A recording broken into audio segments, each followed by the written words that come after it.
Cette semaine, au Mystérieux Étonnant, Identity Crisis, Secret Wars et un retour sur le Comic-Con 2006 de Montréal.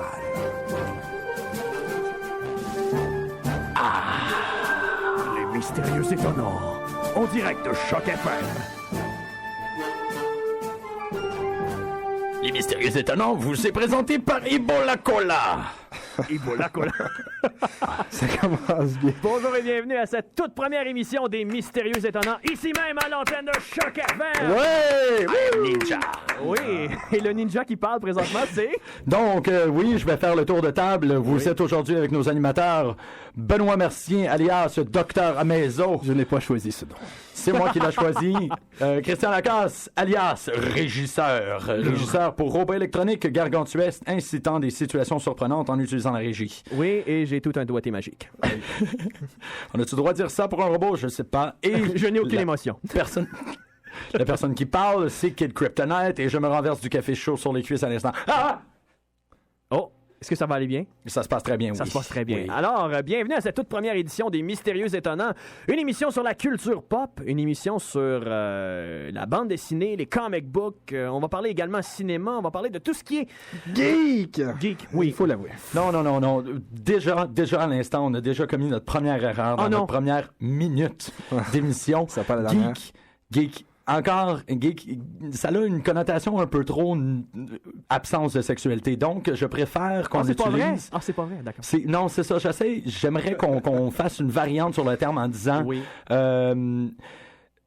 Aficionados de culture populaire sexuellement actif. Donc, ça passe un peu mieux pour pas qu'on ait l'air complètement blasé et défait. Oui, bien sûr. Un petit peu d'intellectualisme pour ces dames à l'écoute. Ben oui, bien sûr. Bonjour, mesdames. Alors, sur ces jolis petits mots, nous allons aller aux nouvelles! Ah, on est aux nouvelles.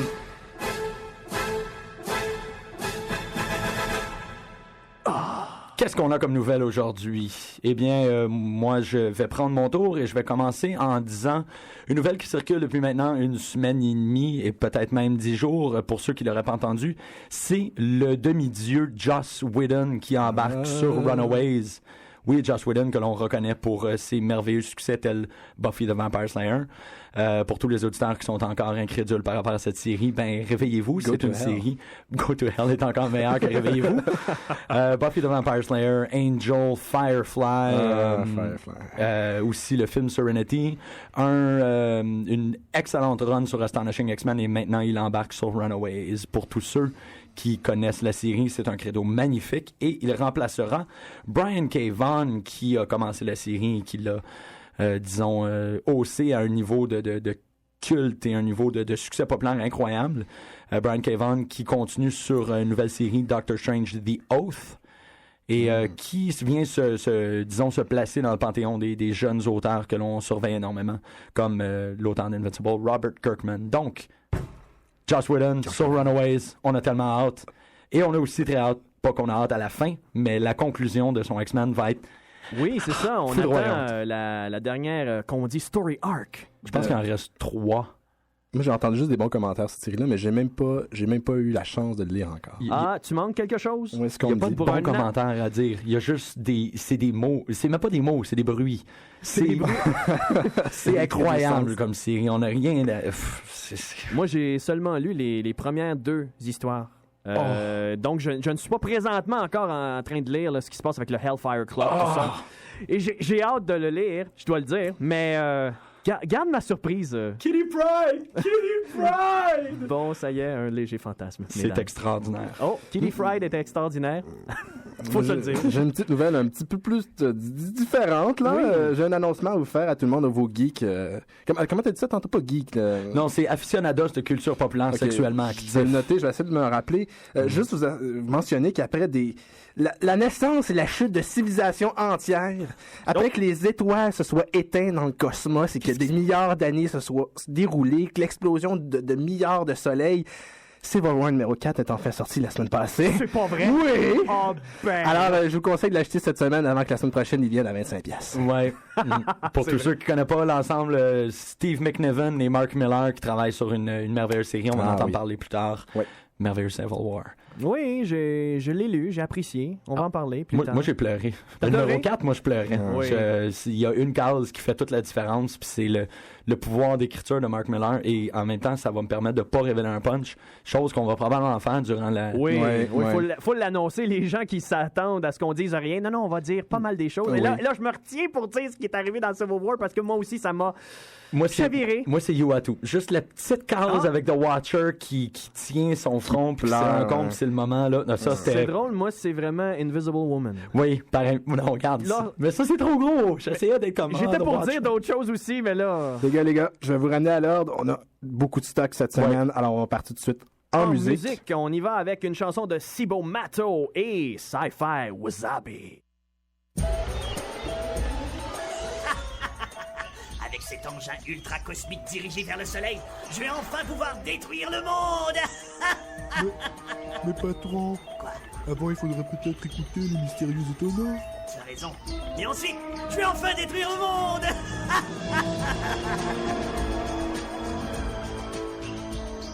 Le monde n'est toujours pas détruit, mais vous écoutez Les Mystérieux Étonnants sur les ondes de Choc FM, l'alternative urbaine. Toujours Christian Lacasse, Benoît Mercier et aussi Jean-Michel, mais c'est vrai, faut pas l'appeler comme ça. Non! C'est vrai. Kid de Crypto. Kid de Crypto. OK. Donc, pour les personnes qui n'en seraient pas conscientes, on a eu notre en fait... Bonjour et bienvenue, je m'introduis, je suis super mal parti ça. En fait, mon credo aujourd'hui, je vais vous parler un retour de la situation sur la convention de comics qu'il y a eu, je crois que c'était le 14 passé. Le 17 septembre 17 dernier. 17 septembre dimanche. dernier, un dimanche, il y avait, et là je vais me mélanger encore parce que je me mélange tout le temps et vous allez voir sur les entrevues, c'était au Palais des Congrès. Oui. Oui. Quatrième étage du Palais des Congrès dans une salle triple. On avait la convention, le Comic-Con montréalais annuel. Et je dois dire que c'était mon retour à une convention. Ça faisait à peu près, 8 ans que je n'étais pas allé dans une convention. C'est intéressant. C'était plus petit que ce que je me souvenais parce que, disons qu'il y a eu des conventions où c'était gigantesque. Mais ce que j'ai trouvé très intéressant, c'est l'abondance de talents québécois maintenant dans l'industrie du comic. Le fait que, lorsque j'étais plus jeune, il y en avait seulement un. Denis Rodier, on le salue. Et maintenant, il y en a plusieurs qui travaillent pour DC, Marvel, Image, Dark Horse, tout ça. Donc, c'est intéressant. Ouais, un excellent boom. C'est vrai, j'ai eu à peu près le même sentiment que toi par rapport au Comic-Con. Petit, limité. J'ai pas trouvé de Hellraiser comic. J'étais comme, Mais en fait... Même avec la personne qui arrêtait pas de nous achaler, c'est ça? George, il est génial. Il était génial. Il était gentil, par exemple. Bon, ouais, non, il c'est m'a un- trouvé plein de choses. Oh Je dois non, puis il dire. faisait des prix. Lui, il voulait se débarrasser du stock. Là. Il Oui. était vraiment... on le rencontre tantôt. J'ai une petite entrevue avec. En fait, c'est ça, c'était 3 salles. Très loin de ce qu'on voyait dans le Reine Victoria. Encore plus loin que ce qu'on voyait au... Delta. Au Delta, c'est ça. En fait, un peu... J'ai eu pas un mauvais sentiment, mais j'ai eu un espèce de retour sur la situation de la bande dessinée à Montréal. Puis, je veux dire, quand on pense que le Toronto Comic-Con est si gigantesque que ça, puis il peut accueillir autant de talent, C'est sûr. épouvantable. ça faisait un peu dur. Ouais. J'ai beaucoup aimé disons, j'ai beaucoup aimé l'expérience. C'était très plaisant. Le monde qui était là, il était brillant, génial. Mais j'ai vraiment, vraiment un désir profond que l'année prochaine, ce soit plus gros. Que l'année prochaine, ce soit plus publicisé. Et peut-être il y aurait une possibilité que les Mystérieux Étonnants soient à la convention. Assurément On qu'on envoie va y ça comme être ça. officiellement ou inofficiellement. Ouais. Là, je veux dire, tant qu'à chercher à Bébête, on va créer à Bébête De toute façon, on là-bas. est allé avec nos micros. Là. Bon, c'est ça. On a fait rire du monde et tout. Dans le bon sens. Dans le bon sens. On Dans ne le s'est bon pas sens. chatouillé, là. En fait, je vais commencer tout de suite. J'ai pu ramasser des commentaires. Il y avait des personnes excessivement intéressantes là-bas. Je commence avec une petite entrevue. En fait, je me suis promené de table en table entre des achats et ainsi de suite à discuter avec des personnes qui y étaient un peu sur les événements et comment est-ce qu'ils se sentent par rapport au merveilleux monde de la bande dessinée dans la dernière année. Je commence immédiatement avec une entrevue avec Alain Lefebvre. Donc, c'est Captain Maison encore ici. Je me suis donné un nom. Je me suis dit pourquoi pas. On se promène dans une convention de comics. On est à la Place des Arts, Palais des Congrès. J'ai la misère aujourd'hui. On est au Reine Victoria et je suis à côté de Sam Keith. On est en 96. Je suis ici avec Alain Lefebvre. Alain Lefebvre qui est en train de passer à travers les Too Many Ghosts de Dr. Grave et My Only Love de Charlton Comics. Une opinion très rapide. Qu'est-ce qui se fait de stimulant là, dans le comic moderne? Ou moderne, je parle dans le récent. Dans le comic contemporain, c'est plusieurs titres qui sont assez intéressants. Tout dépend de ce qu'on aime. Choix particulier, personnel, qu'est-ce qui marche là? Ou j'attends le prochain numéro. Oh. J'attends le prochain numéro. C'est une bonne question. J'attends le prochain numéro. Peut-être qu'il y a une série qui se déroule actuellement de Marvel Comics qui s'appelle Civil War. Il y a beaucoup de titres de Civil War qui sont intéressants, à mon point de vue. Pas tous, mais il y a des titres que je suis fidèlement depuis le début de ça, comme par exemple la série de Spider-Man. La série de... Qu'est-ce qu'il y a à rapport? Ça c'est celle qui me vient à l'idée. Naturellement, Fantastic Four, ces choses-là. Les titres classiques, mais qui intègrent si on peut dire, le storyline de Civil War. La continuité, ouais. Parce que c'est des titres que je ne suivais pas nécessairement normalement, ça. Mais c'est des gros titres présentement. Je trouve que l'histoire est très intéressante, puis ils sont pas mal bien dessinés aussi. Oui, c'est des artistes comme Yannick Paquette et Serge qu'on a rencontré tantôt. Il y a une grosse, pas une polémique, mais il y a beaucoup d'opinions qui sont en train de se brasser avec les événements qui se passent, comme Civil War, comme Identity Crisis, comme le reveal de Spider-Man, le retour de Hal Jordan, et ainsi de suite. Est-ce qu'il y a un événement là-dedans que, disons que, dans votre opinion, ça aurait pu pas être fait? Ou quel événement vous laisse un peu le plus à désirer? Non, je trouve ça, ces choses-là dans le monde de la BD, ça a bien été fait. On les a vus plus ou moins venir dans le développement de l'histoire, mais ça a bien été fait. Je pense que non, c'est ça, bon, ça fait évoluer le titre comme tel dans lequel ça apparaît. J'ai rien contre ça.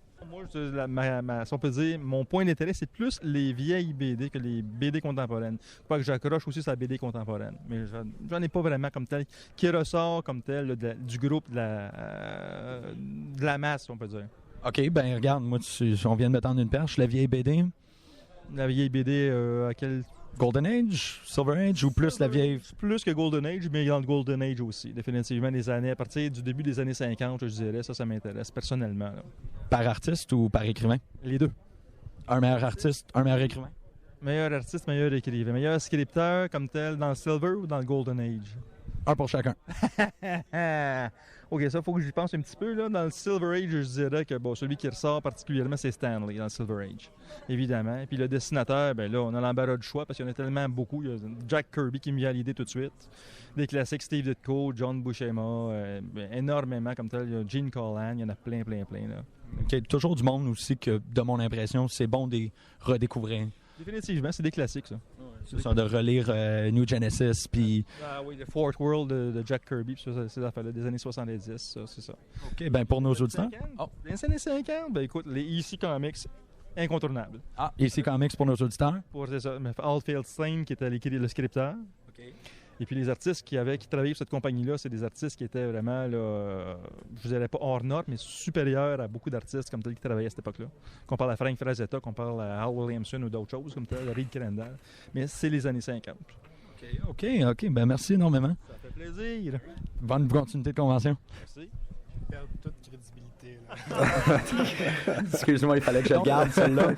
Ça, c'est non, moi mais qui ce qui dis est ça. intéressant de cet homme-là, c'est que c'était pas une... On a souvent le préjugé que les comic books, c'est pour des jeunes, pour des Les ados. enfants. Et cet homme-là collectionne des comic books depuis très, très longtemps. Et c'est pour ça qu'il parle de Silver Age, Golden Age. Et c'est ça que j'ai trouvé assez fascinant. Ça s'adresse à tout le monde. Il y a des gens qui retrouvent... Il est articulé, il était super sympathique. Là, Oui. C'était une révélation pour moi, en fait. Le fait qu'on va dans des conventions de bande dessinée, puis de plus en plus, ça devient un médium fermé, j'ai l'impression. De plus en plus, on n'est pas ouvert à la discussion. On n'est pas ouvert à comment est-ce qu'on... D'avoir une discussion ouverte envers... On est supposé d'aimer ça, là. Mm-hmm. On est supposé de triper, d'avoir Spider-Man. Et cette expérience-là de se promener en faisant des entrevues a fait en sorte que j'ai pu m'arrêter à certaines personnes et découvrir. J'ai relu New Genesis depuis, là. Ah oui. Parce que ça me tentait. J'étais juste, tu sais, je veux revoir ben, moi, j'appelle ça le energy crackling de Kirby, là, où est-ce qu'il y a comme les mains, puis tu vois des bolts. Ça me tentait. Et cette personne-là et les autres entrevues que j'ai fait m'a ramené cette espèce de sentiment-là de communauté. Il y a une communauté en bande dessinée. Il faut qu'on se tienne parce qu'on est déjà dégradé pas mal. Surtout à Montréal, c'est pas très populaire comparé aux États-Unis. Exactement. Et on a des rencontres un peu intéressantes comme George Halak qu'on va voir maintenant. Là. Hi, this is Dr. Mezzo and I'm with George Halak from ComicCage.com. You were telling me something interesting right before. It's a little interesting fact. I got really surprised and I want to have you on tape saying it. Okay. What is that fact? The fact is I saw a lot of Archie versus Punisher And the last month I had a lot of shows and I sold over 40 copies. But usually you never find them. And even when you find them, you sell them like this. Automatic sales. You're saying Archie versus Punisher is a hot seller. I would think that it's one of my better sellers. That's great. I'm not joking. No, I'm sure you're not. It's because everybody that, it's oddity, Yeah, no. And there's 2 covers. So there's one Marvel DC, there's one Marvel, and there's one DC. And the other one done by Archie. Yeah, the Archie art. Fait que la 3. Okay. And the Marvel one is harder to find. Nous sommes en onde. Thank you very much. Donc, c'est ça. Ben ouais, c'était toujours très drôle de voir qu'il y a du monde qui court après Archie versus Punisher. Moi, ça m'a... versus Punisher. Moi, j'ai une question. C'est qui gagne? En fait, Punisher se rend compte que c'est... Je pense que c'est le contrat qui expire puis ça ne sert un peu à rien de le tuer. C'est Punisher qui se retire. C'est soudainement dommage. Dieu. C'est ça, ça devient quelque chose de bien intéressant. Mais c'est un excellent comic, puis qu'est-ce que George expliquait, c'est vraiment intéressant. C'est vrai qu'on recherche des particularités. Moi, s'il y a un auditeur qui m'écoute présentement, qui l'a en sa possession, je recherche de toutes mes forces Muhammad Ali versus Superman. Ah oui, ça, c'est vieux, ça. Ben oui, Muhammad Ali gagne. Donc, ça m'intéresse C'est énormément. vrai, c'est Mohamed Ali qui Ouais, gagne. mais il faut dire qu'il y avait de la kryptonite dans sa poche. Ouais, ça fit comme ça. Méchant Maudit. Mohamed Ali, hein, il y a plus d'un tour dans son sac. Ben oui, mais c'est comme ça. Puis hein, dans Archie versus Punisher, quelle année? Oh wow, c'est une excellente question. Je crois que ça va être début 90. D'accord. Quelque chose. Moi, c'est ça, c'est pas 70 là, où est-ce que Ouais, Punisher non. il était content puis il flattait des lapins. Là. Non, c'est un Punisher enragé qui On court veut après plus le avoir. revanche. Mais c'est quand même mieux que le Punisher qui croyait à Dieu puis à Satan puis tout ça, là. Marvel Knights, là, Oui, avec oui. l'emblème dans son Punisher Demon Hunter. Ouais. Là, on m'avait Oh. carrément perdu. Ah, il y a un moment où est-ce que Punisher a eu une espèce de Révélation? glyphe rentré dans le... disons, je pense qu'il était comme... Son front? Pour Ouais, ne pas c'était dire qu'il est rentré dans Krishna. Et puis... C'est ça, puis il pouvait voir des pas- démons, puis il y avait des guns qui lançaient des... C'est un peu un Ghostbusters hardcore, c'était bien spécial. Non, regarde, on Ouais, touche ouais. pas à ça. Exactement. Exact. Marvel Knights a amené des belles affaires, mais il y a certaines affaires qu'il fallait juste oublier. Un peu Peut-être comme pas 2099. Encore, tu sais, une bonne convention de comic book est une excellente opportunité pour pouvoir faire des affaires comme... Ah là là là là, il y a des comics partout! Définitivement. Ça a été pris on the spot. Très J'étais pertinent. tellement content. J'ai Oui. trouvé mes ambush bugs. Et... Ambush Bug. ambush bug. Qu'est-ce que c'est, 1 ça? à 4. C'est une série qui a été écrite par Keith Giffen. D'accord, oui. Mais oui. c'est... Wow, c'est peine descriptible. Ambush Bug, c'est... Je vais faire un topo et une chronique complète sur Ambush Bug. Et particulièrement son spécial de Noël et particulièrement son Ambush Bug Nothing Special, qui est Le incroyable. titre dit tout, peut-être. Ambush Bug, c'est un... Ils ont fait un hero click dans Ambush Bug, là. Oh. Merci Pascal pour le cadeau de Noël, c'était génial. On finit tout de suite avec une dernière entrevue. C'est Patrick qui nous parle de lui. Je pense que ça a été une belle journée pour lui. Donc, je suis le Spring Soldier. Bonjour, c'est le Spring Soldier présentement avec... Patrick. Bonjour Patrick. Donc, on est toujours à la convention. Patrick, tu viens de ramasser un art original. Ouais, original art de Mike Perkins. C'est Captain America 15. C'est une scène avec Crossbones. Sins? Oui, Sins. OK. Bon, un personnage qui me reste à découvrir. Tu parlais un peu de ton amour pour Brubaker. Oui, très fort. Mon amour est très fort. Je lis pas mal tout ce qu'il fait en ce moment. Dans le fond, ce qu'il faudrait surveiller, c'est Criminals qui s'en vient. Le commander à votre comic shop, ça vaudrait très la peine. C'est pour les adultes, bien sûr, là, non pour les enfants. C'est une pièce indépendante, là. Il fait ça... Oui, c'est totalement... C'est sa pièce. C'est lui qui décide tout, là. C'est distribué par Icons, c'est Marvel. Puis, c'est à se procurer. Ouais, vraiment. Et... C'est un travail de 5 ans environ, là. Wow, OK. Là-dessus. Fait que c'est très... Je pense qu'il y a de quoi à se procurer s'il y a des gens qui lisent pas de BD. Là. Ça serait ça en premier, qui sort exactement au mois d'octobre. Fait que surveillez vos comic shops. Plus, évidemment, la run Winter Soldier, que j'ai pas lu encore, mais j'ai entendu des excellents commentaires. Uncanny X-Men, bien sûr, Daredevil. Oui, Devil Inside Block Deep. Ouais, c'est ça. Ouais, exactement. Et Uncanny X-Men, que, oui, il y a des bons commentaires. Uncanny X-Men, il est très bon dans l'espace. Les X-Men dans l'espace. Fait que si vous aimez l'espace et les X-Men, bien sûr. Oh, les gros X-Men cosmiques, là, avec le Shi'ar, puis... Ouais, Shi'ar, exactement. C'est Rise and Fall de Shi'ar World. Ouais. Ah, OK. Ah, ben c'est génial. Puis merci beaucoup. Merci. Bienvenue. Donc, un grand fan de Brubaker. Je suis en train de lire Rise and Fall of the Shi'ar Empire. Très intéressant. J'ai lu Winter Soldiers après tout. Ah oui? Et juste pour rajouter une crédibilité hors norme à un personnage comme Bucky. une validation de ce personnage-là. C'est le retour de Bucky, ça? Ouais. C'est incroyable. C'est incroyable. Bruce Baker. C'est le retour de Bucky dans la continuité actuelle ou c'est une histoire des années? C'est dans la continuité actuelle et Ok. c'est replacé par rapport à comment il était quand il était nomade et tout. C'est une très belle job de replacement, de reconfiguration de la continuité. C'est quoi? C'est le retour de Jason Todd à la Marvel? Encore, je veux dire, on en discute et on va en discuter plus la semaine prochaine où est-ce que je vais faire la deuxième partie des entrevues. On a une discussion sur Jason Todd et son retour avec Dominique de l'Évolution, le magasin sur Mont-Royal. En fait, non, Winter Soldier, c'est une œuvre... Beaucoup plus crédible. C'est juste une œuvre complètement... Encore un argument que je vais amener, quand des écrivains et des auteurs font enfin le numéro et l'histoire qu'ils veulent faire, ça se sent. Puis définitivement, moi, j'ai énormément accroché sur The Devil Inside Block D, la run de Bruce Baker sur Daredevil, où il se fait emprisonner, qui était une histoire rêvée. Là. On dirait que Bruce Baker, il a attendu 15 ans pour l'écrire. Je l'ai entendu à un podcast qui s'appelle Around Comics sur iTunes ou n'importe quel network de podcast. Et il y a une entrevue avec Bruce Baker. Et il disait que c'était l'histoire qu'il voulait ramener.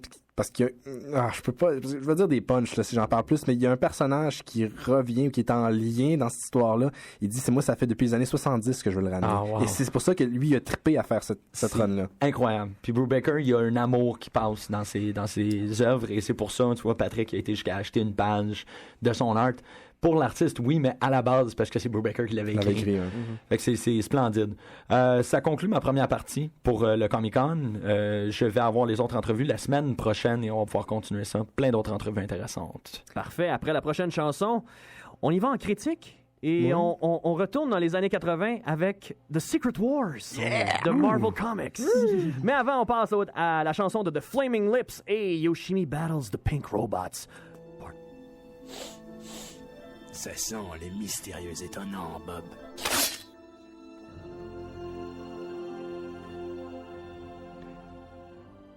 Bonjour à tous, vous êtes de retour au Mystérieux Étonnant. J'ai comme l'impression qu'il était là. Qui ça? Wolverine, hein? C'était un beau jingle, moi j'aime bien le bruit, il me... à chaque fois, oui, je me sens comme un petit minou. Vous êtes sur le www.choc.fm, l'alternative urbaine, et on s'en va tout de suite avec la critique de M. Lacasse sur Secret Wars de Marvel Comics. Oui, c'est Marvel Super Heroes Secret War. Et ça date de 1984, donc on revient en arrière. Il y a 3 ans. Oui, c'est très loin dans les archives. En fait, c'est le premier, comme on dit, crossover, le premier big story de Marvel. Ça date, comme je vous dis, des années 80 et l'origine de cette histoire-là est assez intéressante parce que c'est pas ce qu'on s'attend d'habitude. On se dit, ben là, c'est des créateurs qui se sont dit, oui, tiens, on va faire une grosse histoire regroupant tous les héros et tous les vilains de Marvel. Parce qu'on a besoin de cash. Oui, mais c'est plus, ça va plus loin que ça parce qu'ils ont vraiment besoin de cash. Parce qu'à l'époque, dans les années 80, il y a eu DC Comics, les compétiteurs... immédiats, oui. Comme on dit, le Distinguished Competitors. C'est comme ça qu'on les appelle du côté de Marvel. Je suis sûr, c'est comme ça qu'ils s'appellent. Non, c'est vrai. C'est vrai. On les appelle les Distinguished Competitors. Et donc, DC avait décidé de signer une entente pour fabriquer des figurines avec Kenner. Et Kenner faisait plein de choses, dont He-Man et tout ça. Il y avait plein de figurines. Une grosse ligne, là. Une grosse ligne. Et Marvel s'est dit, non, nous autres aussi, on veut notre ligne de figurines. On veut notre ligne. Mais pour avoir une ligne, il fallait quelque chose de rassembleur pour rassembler les gens, pour dire, tiens, quelque chose que les enfants vont s'identifier. De quoi pour le partir, là? Exact. Et ils ont donc décidé de créer Secret War. Pourquoi? Parce que secret... Ils ont fait une étude de marché, d'ailleurs. Secret, c'est très intéressant pour un enfant. Parce que dire secret, ça m'intrigue, ça me tente d'acheter. Et pour noter que ça vient de Marvel, ils ont décidé d'appeler ça Marvel Super Heroes Secret War. C'est pour ça que c'est un titre. Et ce n'est pas une blague, c'est nettement expliqué dans le trade paperback de Secret War. Ah oui, ça le cache pas? Ah non, on se le cache pas, on le dit très clairement. C'est parce qu'il fallait faire compétition avec... parce que DC, à l'époque, avait projeté de faire Crisis... en Infinite Earth, c'est ça. Et Marvel s'est dit non, tiens, on va les battre à leur propre jeu et on va créer une méga histoire. Et c'est de là qu'est né Secret Wars en 1984. Et la prémisse de Secret Wars, c'est pas très, très compliqué. Une entité venue d'ailleurs, qu'on ne connaît pas, qu'on découvre, qui s'appelle The Beyonder, décide de kidnapper des héros et des vilains pour le simple but qu'ils se battent ensemble. C'est tout! C'est tout! Non, mais c'est simple. Est-ce que tu veux plus, anyway? Non, mais... Si ça marche pour Arena, ça marche pour The Marvel U. Come on. Exact. Et donc, ce qui s'est déroulé dans le Marvel Universe, c'est que le Beyonder, qu'on ne voit jamais, c'est une entité céleste. C'est seulement dans Secret Wars 2 qu'il prend la forme humaine. Et dans Secret Wars, il décide de kidnapper, en fait... C'est pas vraiment kidnapper, c'est plus influencer les super-héros. Et d'ailleurs, j'ai la citation, est-ce que je l'ai ici, là? J'avais une feuille de la... En fait, le Beyonder prend une apparence humaine, oui, mais c'est pas comme un gros corps entouré d'une cape avec des étoiles. C'est un gros corps noir avec une petite cape blanche. On le voit pas bien dans Secret Wars, c'est ça. Et donc, en tout cas, Tes souhaits. Excuse-toi. Excusez. Et donc, oui, il recrute subliminalement les héros en leur disant « Venez ici à Central Park, j'ai quelque chose pour vous. Vous allez avoir de la fortune, vous allez avoir quelque chose. » Et donc, les héros, donc les Fantastic Four, sauf Invisible Woman, qui était enceinte à l'époque. Spider-Man, oui. Spider-Man, il a été attiré par la richesse. Il a été attiré par ça. C'est bizarre, il me semble que ça ne fit pas avec Spider-Man. Les X-Men, She-Hulk... Et bien sûr, du côté des villains, il y a eu Doctor Doom, Molecule Man, Ultron, Kang, The Wrecking Crew et Galactus également. Galactus, entité céleste par excellence. Qui avait besoin d'arrondir ses fins de mois. Oui, c'est ça. On sait bien que ça coûte cher à aspirer des galaxies complètes. Et ils se sont fait transporter sur une nouvelle planète que le Beyonder a créée, comme ça, par magie. Battle World. Et finalement, ce qui est arrivé, c'est comme deux équipes de hockey. Il y avait un camp d'un bord, un camp de l'autre. Et ils se sont affrontés pendant 12 numéros. Quoique pendant le Secret War, il y a eu également des confrontations entre héros, parce que les X-Men ont décidé de se détacher.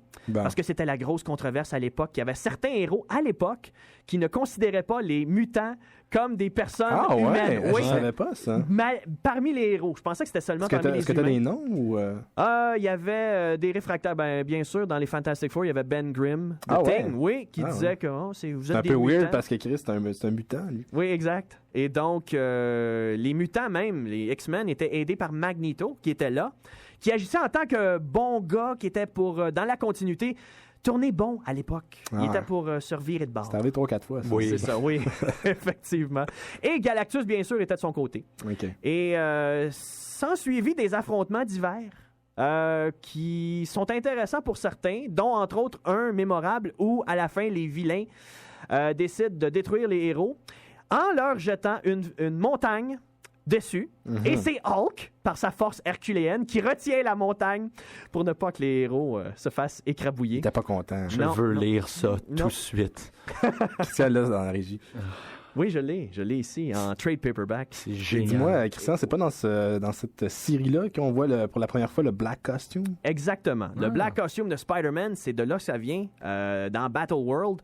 Ce qui arrive finalement, c'est qu'au fil des confrontations, et il y en a plusieurs, les costumes des héros se font massacrer souvent. Et le Beyonder a créé, magiquement, une machine qui reproduit les costumes et qui crée des costumes. Et là, à un moment donné, Spider-Man arrive et il veut recréer son costume. Le problème, et ça l'est mentionné à quelques reprises, c'est que Spider-Man se trompe de machine et aboutit sur une machine qui reproduit les costumes. Mais là, on apprend dans la continuité de Spider-Man que c'est pas un costume, c'est un symbiote. Donc, ça crée le Black Costume. Mais c'est simplement pour vous dire, oui, le numéro 9, si je ne m'abuse, c'est celui qui est le plus cher parce que c'est le Black Costume qui apparaît, mais ça apparaît juste dans 2 panels. C'est vraiment pas beaucoup. Pour l'expectation, l'attente de tout. Là, on sait que Spider-Man va revenir dans le Black Costume dans les prochains mois, en février d'ailleurs. Après, c'est le cover.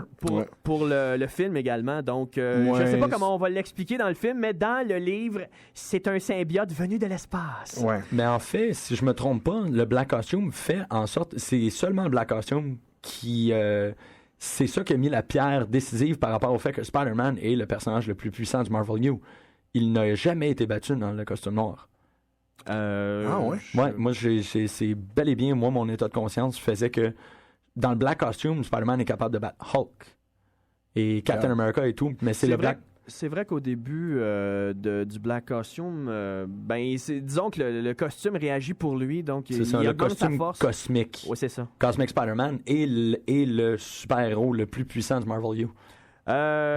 J'ai même pas mentionné c'était fait par qui. J'étais tellement excité pour parler de Secret War. Alors, Secret War, c'était écrit par l'éditeur en chef de l'époque, Jim Shooter, et dessiné par Mike Zeck, qui a fait plus tard les classiques, dont entre autres Kraven's Last Hunt, le dernier hunt de Kraven, lorsque Kraven se suicide, dont je vais parler un peu plus loin dans la saison. Excellent. Et aussi la première mini-série de Punisher, où Punisher se retrouve en prison et il se confronte à des prisonniers. C'est très intéressant, la première mini-série, dans les années 80. Et, c'est une mini-série intéressante, en 12 numéros. Les dessins sont intéressants aussi. C'est un prétexte à des batailles, pas mal. Ouais. Et aussi, ce qui est le plus intéressant, selon moi, c'est Dr. Doom. Ah! Dr. Doom! Le vilain par excellence qui est écrit magistralement. Disons que c'est lui qui vole le show, parce que même à un certain moment donné, il vole les pouvoirs du Beyonder, et donc il devient omnipuissant. Et le pire, c'est que comme tout bon vilain qui veut atteindre le pouvoir suprême, il s'entanne. Oui, c'est complètement... c'est ça, je l'avais entendu, c'est génial. Il s'entanne totalement. À la fin, il dit finalement, il en veut pas. Et comme d'habitude, il réduit un peu ses pouvoirs, et c'est comme ça qu'il y a une dernière confrontation avec Captain America. Et puis, il y a aussi la présence du Molecule Man, tout ça. Donc, je vous dirai pas tous les gros punchs. Mais aussi, à fait à noter, c'est Galactus, qui décide de manger la planète du Beyonder parce que il est tanné d'être pogné là. Et donc, c'est vrai, il y a une C'est très logique, Galactus. Bon, oui, mais Non, mais je trouve ça carré. Est-ce qu'il y avait une façon d'autre de le faire terminer? Non. C'est ça, exact. C'est ça, Mais bien sûr, le Beyonder et aussi même Dr. Doom réussit à battre Galactus. Dr. Doom contre Galactus, c'est génial. Il y a eu plusieurs répercussions face à Secret War dans le Marvel Universe, dont entre autres le fait que Ben Grimm de Thing est resté sur Battleworld pour être remplacé par She-Hulk dans la mémorable série écrite par John Byrne. C'est pour ça qu'elle est là, elle. Jamais catché, pourquoi? Oui, c'est parce que l'histoire de Ben Grimm, c'est que bien sûr, The Thing ne change jamais. Il reste tout le temps de Thing, contrairement à Hulk qui peut changer en Bruce Banner, tout ça. Mais sur Battleworld, il est capable de changer en Ben Grimm, en revenir en humain. Et donc, il aime ça. C'est son rêve exaucé. C'est son rêve exaucé. Donc, il décide de rester sur Battleworld pendant à peu près 18 issue de son numéro de sa série. Mais il meurt pas parce que non, du tout. Okay. Et également, répercussion mineure, Hulk se fait blesser. Et le pire, c'est que lorsqu'il revient du Battleworld, il est en béquille. Et on se demande tous comment Hulk se fait blesser. Un simple rayon de Ultron. Ah ben, je savais pas que c'était si puissant que ça. Mais Ultron. Ouais, Ultron. Quand même. Ben, on a un autre statistique. Oui. Autre fait mémorable, quand Dr. Doom décide de tuer Kang. Ouais. Il se revanche et dit, toi, je veux plus rien savoir de toi. Bye bye. Ça, c'est assez mémorable. C'est un impulsif. Un Doom moment. Avant de terminer, il faut noter que les répercussions de Secret War se sont déroulées après ce qui s'est déroulé dans la continuité de Marvel. Ce que je veux dire par là, c'est que dans la continuité, les héros disparaissent en fait pendant une semaine. Pendant une semaine, ils sont pas là. Mais lorsque ça a débuté en mai 1984, ce qui est arrivé, dans les numéros de avril 1984, les super-héros se sont fait kidnapper par le Beyonder. Dans le numéro de mai, le mois suivant, ils reviennent. Donc, le Black Costume, la vraie première apparition du Black Costume, c'est pas dans Secret War, c'est dans Amazing Spider-Man. Et d'ailleurs, le costume noir a été créé non pas par Mike Zeck et Jim Shooter, mais bien par Ron Frenz, qui dessinait Spider-Man à l'époque. Okay. Donc... c'est la première fois, et d'ailleurs la dernière fois que Marvel a procédé comme ça pour une grosse série, c'est-à-dire révéler le punch Avant. au début de la série. Ouais. Parce que dans le fond, quand tu lis les numéros de mai 84, tu sais tout ce qui arrive. Tu sais que She-Hulk est rendu dans Fantastic Four, tu sais que Hulk est blessé, tu sais que, par exemple, dans X-Men, il y avait la relation entre Colossus et Kitty Pryde, ta préférée. Mais Colossus décide de tromper... Sick, ça. Oui, décide de tromper Kitty Pryde sur Battleworld avec une alien. Ah! Oui, et lorsqu'il revient, il doit casser parce que il arrête pas de se rappeler de sa relation extra... C'est pas... Je suis écrasé. C'est pas Colossus qui est gay dans les Ultimate... Oui, dans les X-Men? Ultimate Line, oui. Dans les Ultimate, oui. Ah, oui. Oui, Ultimate Colossus est gay et la nouvelle Batgirl aussi. D'accord. Oui, mais ça, on en reparlera pas une autre. Bon, ça va être drôle. Alors, ma dernière pensée pour... c'est intéressant, c'est expérimental. Il y a plusieurs batailles. Les amateurs de bataille vont être servis.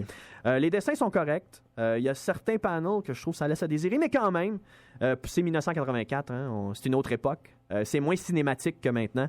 Et bien sûr, dernier point, Doctor Doom. Doctor Doom devrait toujours être un point. Doctor Doom devrait toujours être un point. Ouais, même sur la Convention Montréal, là, 2006, Doctor Doom. Il était là, hein? C'est sûr. Voilà. Alors, après la prochaine chanson, on va entrer dans l'univers de DC. DC, cette fois-ci, avec Identity Crisis de Brad Meltzer. Alors, Meltzer. Moi, je le sais, j'ai de la misère, moi, que ça mot.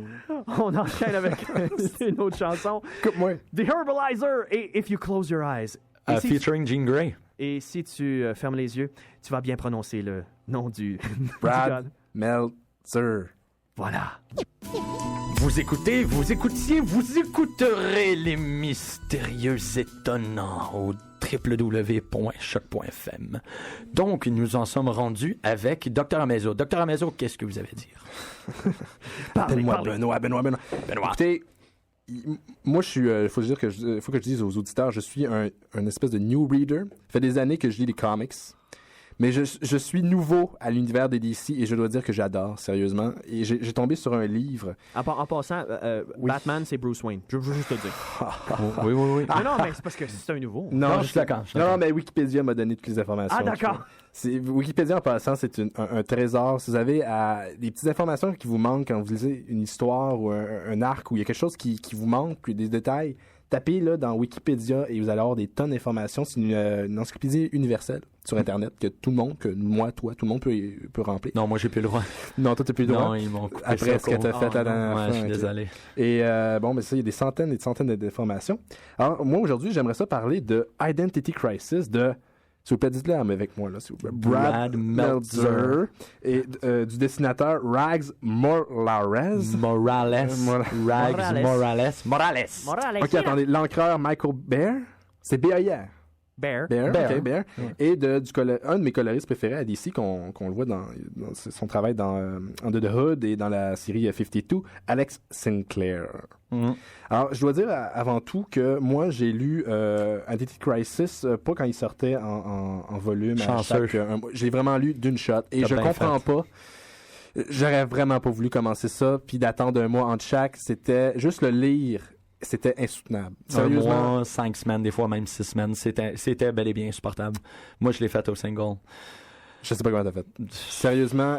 Des longues rides d'autobus. Identity Crisis, on reprend la thématique des super-héros, mais on va vraiment beaucoup plus d'un côté humain. Ça parle pas tant de ce qui est un héros, mais de cette famille de super-héros. Qui sont les personnes derrière le masque?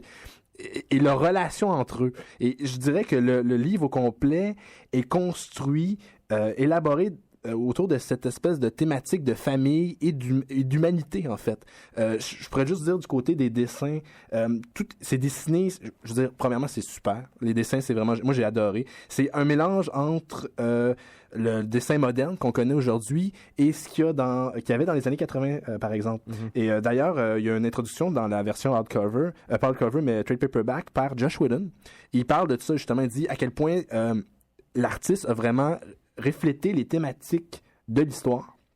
Et si vous voyez, justement, on parle là-dedans de cette famille, en fait, qui est carrément déchirée par un événement qui arrive pour les super-héros. Et juste sur le cover, on a l'espèce de photo de famille du JLA avec un cadre brisé et du sang par-dessus. Déjà là, ça annonce de quelque chose de très personnel. C'est pas...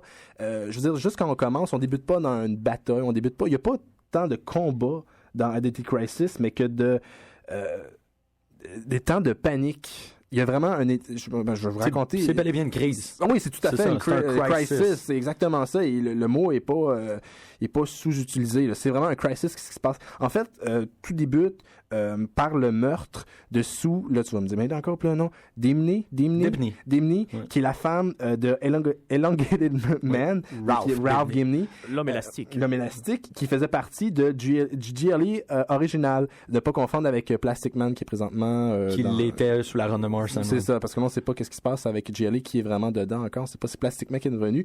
À l'époque, c'était lui. Et c'est un des peu qui avait révélé son identité en public. Alors, les gens savent qui il est. Et à ça, il découlait tous les désavantages. Ton nom est dans la presse, on parle de toi, de ta famille, ton nom est dans les tabloïds. Et ça commence avec le meurtre de Sue Dimley assez rapidement. Et c'est assez... Mon Dieu, regardez les dessins. Quand Ralph découvre sa femme qui est décédée, littéralement, il fond. Je veux dire, sa peau pend, tu vois la douleur. Et ça, cet événement-là donne le ton pour le reste de la série, où est-ce que c'est un état de panique qui l'a tué. Surtout que l'appartement où est-ce que Ralph et Sue vivaient était protégé par de la technologie qu'on apprend plus tard, Tangarian, Kryptonian, Martian. Tout le pack qui est donné quand tu fais partie du GLA. GLA pour protéger ta famille. Et les gens, on comprend pas comment cette personne-là est rentrée dans l'appartement et a pu la tuer. Et c'est à partir de ce moment-là, on se dit, mais si elle a été attaquée, si elle est morte, et on savait son identité, qui d'autre dans cette communauté de super-héros, dans cette famille, littéralement, est le prochain? Et c'est là, parce que là, on peut dire, le livre au complet, pas la première partie, mais une bonne partie du livre qui est exploré, qui est raconté au travers de la pensée de Holly, Green Arrow, qui est pour moi un des personnages les plus humains du DC Universe. On peut mettre Batman dans un costume, mais il y a tous ses gadgets, il y a tout son entraînement. Holly, c'est un homme à la base avec un arc et des flèches. Il y a la même chose, il y a ses gadgets et son entraînement. Oui, je comprends, mais tu vois ce que je veux dire en termes de personnalité? Il est beaucoup plus, je veux dire, il fera pas, je vais foncer sourcil pour être méchant. Et on explore les événements qui découlent du meurtre de Sue Dimley à travers la pensée de Green Arrow, de Holly. Et là, c'est la panique. On se demande qu'est-ce qui se passe. Là, par après, il y a la femme, ou l'ex-femme plutôt de Ray Palmer, le Atom, qui se fait agresser elle aussi. Ray réussit à la sauver, heureusement. Et là, c'est encore une fois, ça déboule. Et c'est vraiment les relations entre les personnages. Il y a une scène dans le livre où parce que pour moi, c'est un livre, c'est pas... de toute façon, il n'y a pas c'est pas réducteur de dire que c'est un comic, mais c'est un livre. Tu as l'impression d'être là. Il y a une scène où les super-héros, toute cette famille, amènent le cercueil de Sue Dimley à l'église. Je sais pas si tu te souviens de cette scène-là, Jean-Michel. Et c'est rempli d'émotions. Tu as vraiment l'impression d'être là. Et tu vois vraiment les gens qui se parlent, qui sont un à côté de l'autre, les relations. Tu as Ralph qui est complètement détruit dans le coin, il se tient plus, son mâchoire carrément pend dans ses mains. Batman n'est pas là. Parce que Batman est déjà en train de chercher. C'est ça. Et je veux dire, c'est pas indiqué. Il n'y a pas quelqu'un qui dit Batman n'est pas là. Mais si tu regardes le panneau, tu te rends compte qu'il n'est pas là et tu comprends pourquoi. Batman n'a pas le temps de pleurer. Batman n'a pas le temps de s'apitoyer sur qu'est-ce qui se passe. Il est déjà en train de chercher. Et il y a justement un lien par rapport à tout ça. C'est que par après, il y a toute une relation entre Tim Drake, le dernier Robin, le troisième Robin, et son père. Et il y a quelque chose qui se passe dans le livre le père de Drake, il craint pour son fils. Et là, Tim craint pour son père parce que là, on ne sait pas qu'est-ce qui se passe. Il y a vraiment... C'est des relations humaines. Le 3/4 du temps, on les voit en costume, mais juste même quand ils sont dessinés en costume, les masques... Je sais pas si vous l'avez remarqué, vous l'avez sûrement remarqué dans les comics, les masques, on voit tout le temps des yeux blancs. Ouais. Ça les déshumanise, si je peux dire. Ça les rend à un niveau un petit peu plus supérieur, au-delà des capacités humaines. Un mystère, une espèce... Mais dans celui-là, de la façon, ça a sûrement été voulu, on voit les yeux. On voit les yeux à travers les masques. On revient à toujours cette idée d'humain. Et de cette chasse à l'homme, savoir qu'est-ce qui se passe, qui connaît. Et là, à un moment donné, il y a une scène vraiment intéressante où est-ce que Lois, la femme de Clark, de Superman, reçoit une note lui disant je sais qui est ton mari, your husband, puis le S est en gros. Oui. Et là, c'est la panique générale. C'est sûr. C'est même par la narration de Holly, on le dit, c'est la panique générale. On sait pas... Tu t'attaques pas à Lois. Écoute, c'est ça. Je voulais révéler beaucoup plus. Là, je sais que le temps file, mais tu pourrais revenir la semaine prochaine. Je pourrais revenir là-dessus, mais même en même temps... storyline que tu n'as pas du tout approché, c'est celui de Dr. Light. Dr. Light, ah mon Dieu, il y a tellement de storylines. Je pourrais revenir là-dessus, peut-être en première partie la semaine prochaine, on va revenir. mais ça serait intéressant. Moi, j'aimerais vraiment que pour nos éditeurs, une espèce d'écoute active. Si vous pouvez mettre la main sur Identity Crisis la semaine prochaine, lisez-le, et on va en reparler la semaine prochaine parce que, mon Dieu. Ah oui, puis en même temps, si vous le lisez, envoyez-nous des courriels. Si vous avez des commentaires, on va pouvoir répondre à ces questions-là. Parce que oui, bel et bien, le temps file, mais Identity Crisis est une œuvre tellement gigantesque. C'est bien orchestré. Ben à la base, ce que tu disais par rapport au fait que tu considères que c'est un livre, Brad Meltzer est un romancier à la base. Et c'est aussi le premier homme à avoir été en première position des 2 tops. Il est présentement en première position pour les comic books, à cause que c'est lui qui écrit Justice League of America. Première position avec le numéro 1, parce que Marvel prend tellement de retard qu'ils peuvent plus s'installer dans les palmarès. Ouais. Et il est aussi numéro 1 dans le New York Times pour son livre Book of Faith. C'est le premier auteur qui est numéro 1 et 2 places en même temps. Fait que définitivement, une œuvre, c'est littéraire. Oui, c'est tout à fait. Ouais. C'est tout à fait. Les comics actuels sont pour la plupart assez littéraires. Littéraire, je veux dire, l'écriture, c'est pas de bonbons. Le gros contraste avec Identity Crisis et ce que j'ai parlé tantôt, Secret War, qui était vraiment comique, bonbon, on retourne dans les années. C'était de son époque. C'est ça, exact. C'est pas mauvais, mais c'est ce qui se faisait à l'époque. Effectivement. Il se faisait Swamp Thing à l'époque aussi, là, mais bon. Puis Howard the Duck. Howard Chaykin puis Alan Moore qui écrivaient Swamp Howard the Thing. Duck revient dans Civil War. Ah ouais, pas oui, avec Next Wave puis toute ce gang-là. Mais non, c'est ça, la qualité littéraire de Metzger et son travail. Metzger, excuse-moi. Le temps file. On revient la semaine prochaine, toujours vendredi de 15h à 16h, et on va parler d'Identity Crisis. On va revenir sur Identity Crisis. Et également, on va parler, pour ma part, je vais parler de X-Men X3 qui sort la semaine prochaine en DVD. C'est pour ça que je fais un lien avec le fameux storyline. Encore une fois, je reviens dans les années 70-80, Dark Phoenix Saga. Et aussi sa suite plus contemporaine avec Phoenix and Song. Et là, présentement, il y a aussi Phoenix War Song. Alors, je vais parler de ça la semaine prochaine. Jean-Michel? Beaucoup de matériel. On a beaucoup d'affaires. Moi, comme je l'ai démontré tantôt, je vais continuer ma couverture du Comic-Con 2006. Alors voilà, c'est un rendez-vous la semaine prochaine. On doit filer. J'espère que vous allez être là au rendez-vous. Et tout de suite après la prochaine émission, Drôlement cérébral sur les ondes de Choc FM avec je sais pas qui comme animateur. Donc, on va écouter ça. Pourquoi pas? On sait pas c'est qui. Alors, on termine avec une chanson de Fabien. Fabien qui a fait un montage Madonna. Alors, on écoute tout de suite ça. C'était Les Mystérieux Étonnants. On vous souhaite bonne semaine sur les ondes de Choc FM. La semaine prochaine!